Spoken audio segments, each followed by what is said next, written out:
दरेगाव दरेगाव एक असं ठिकाण जे महाराष्ट्राचं राजकारण म्हटलं की काहीतरी गेमा फिरणार असं चित्र भासवून देतं.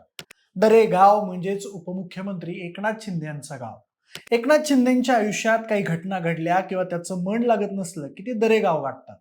गावाला जातात, शेती करतात, निवांत क्षण घालवतात आणि पुन्हा हील होऊन नव्या जोशानं कामाला लागतात.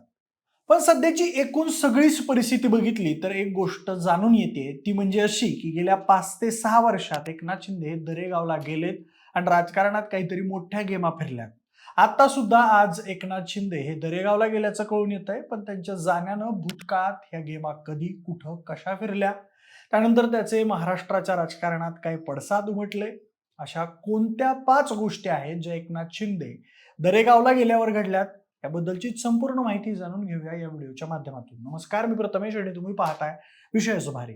मंडळी, महाबळेश्वरच्या कुशीत वसलेलं हे एकनाथ शिंदे यांचं दरेगाव केवळ गेल्या काही वर्षात महाराष्ट्रातील अनेक मोठ्या राजकीय भूकंपांचं आणि अचानक घडणाऱ्या सत्तांतरांचं आणि त्यासोबतच पडद्यामागच्या सुमडीत चालीचं केंद्र झालंय असं सातत्यानं दिसून येत आहे.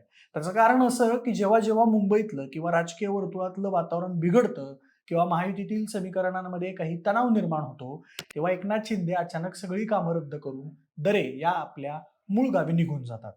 आता या जाण्याला राजकीय विश्लेषक दरेगाव डिप्लोमॅसी म्हणून ओळखलं जातं. शेतात काम करणं, गावकऱ्यांशी संवाद साधणं, निसर्गाच्या सानिध्यात वेळ घालवणं, हे जरी वरवर दिसत असलं तरी प्रत्यक्षात तिथूनच महाराष्ट्राच्या सत्तेची नवी गणितं मांडली जातात.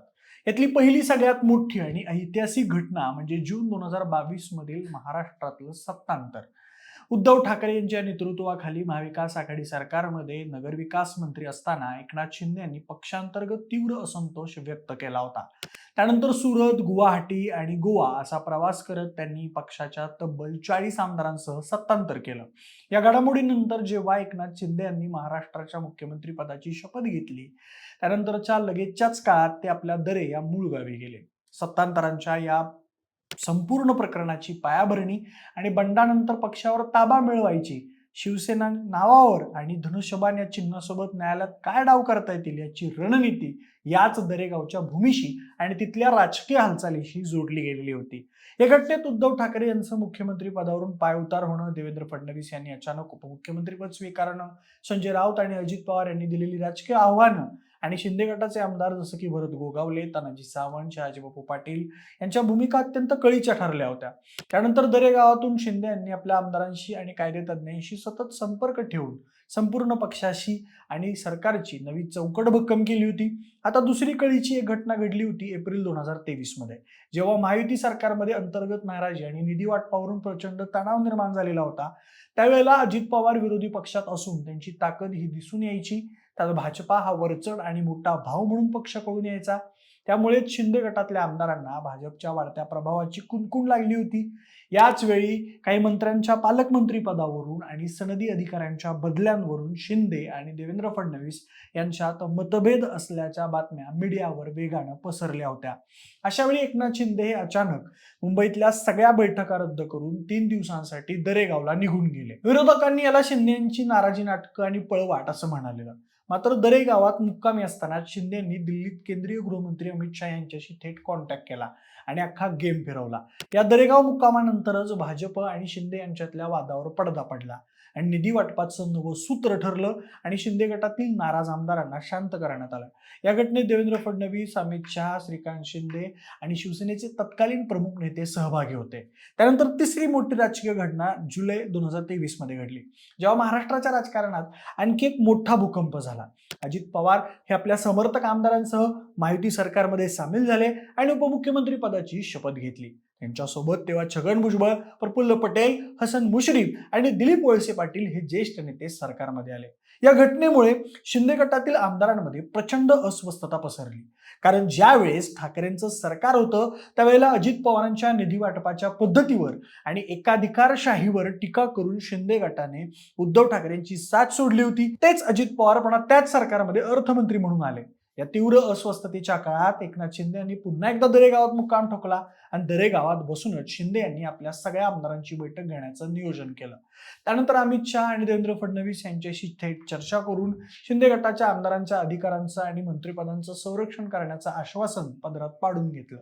त्यामुळे दरेगावातल्या स्ट्रॅटजीमुळे शिंदे गटातील बंडखोरी टळली आणि 3 पक्षांचं हे महायुती सरकार स्थिर राहू शकलं. त्यानंतर चौथी महत्वाची घटना घडली नोव्हेंबर आणि डिसेंबर 2024च्या कालावधीत. महाराष्ट्राच्या विधानसभा निवडणुकीचा निकाल लागल्यानंतर या निवडणुकीत महायुतीला दणदणीत बहुमत मिळालं असलं तरी मुख्यमंत्री पदावरून भाजप आणि शिवसेना यांच्यात तुफान रस्सीखेच सुरू झालेली होती. त्यात एकनाथ शिंदे यांनी मुख्यमंत्री म्हणून केलेलं काम आणि लाडकी बहीण योजनेचा प्रभाव यामुळे पुन्हा मुख्यमंत्री आपलाच व्हावा अशी शिंदे गटाची तीव्र इच्छा होती. तर दुसरीकडे भाजपच्या 288 पैकी तब्बल 132 जागा आल्यामुळे मुख्यमंत्री भाजपचाच व्हावा असा देवेंद्र फडणवीस समर्थकांचा आणि केंद्रीय नेतृत्वाचा आग्रह होता.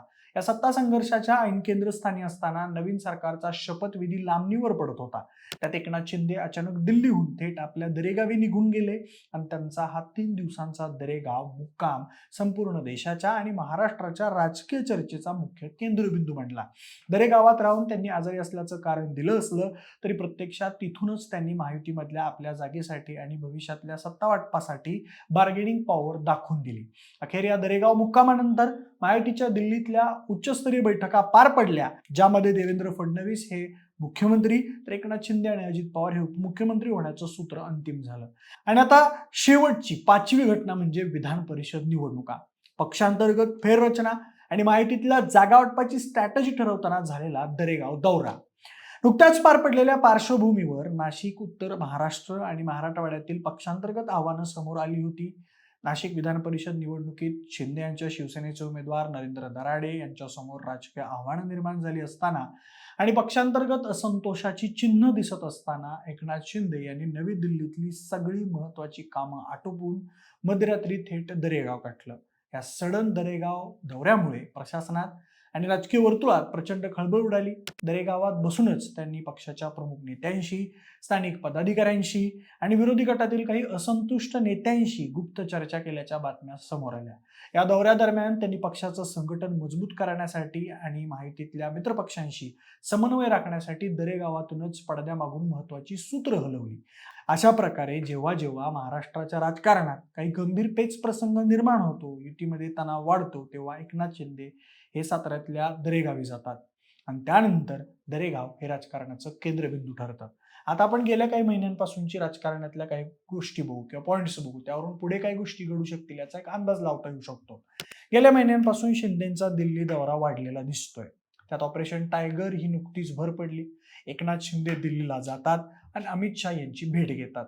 भेटीत राजकारण ठरतं आणि ठरल्या प्लॅननुसार गेम पडायला सुरुवात होते. आता नुकतेच अमित शहांना एकनाथ शिंदे भेटले. त्याचं निमित्त काय असू शकतं, तर ते अंदाजे पक्ष वाचवण्याची त्यांची ही धडपड असू शकते असं बोललं जातंय.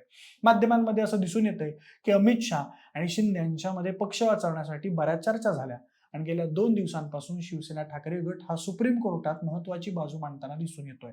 एकूणच वातावरण असं दिसून येतंय की हा निकाल ठाकरे गटाच्या बाजूने लागू शकतो आणि याच पार्श्वभूमीवर एकनाथ शिंदे हे दरेगावला दाखल झाले आहेत.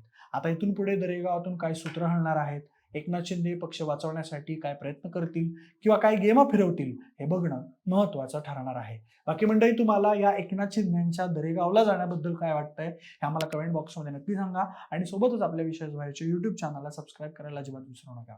धन्यवाद.